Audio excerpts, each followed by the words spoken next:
আপনার বান্দা বান্দি হলার সদকা খয়রাতর ফরে আপনার শাহিদর বারাত ফাতাইছি রে আল্লাহ। আপনি দেখো রে বা আমরা দিয়া খানাত খালি উঠাইছি।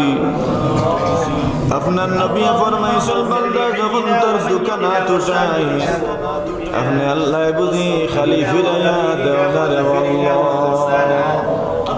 দেখো রে বা আমরা দিয়া তো কিচ্ছু নাই, আপনি মেহেরবানি করি আমরা দিয়া খানাত রে খালি ফিরাইয়া দিও না। আয় আল্লাহ আমরার জীবনের तमाम গুনাহ খাতারে মাফ ফরমাও। আমরার মুরব্বিয়ান যারা কবরবাসী মাফ করে দেও। আমরার কলিজার টুকরা সন্তান যারা দুনিয়াত নাই রে আমরা সন্তান হলে মাফ করে দেও।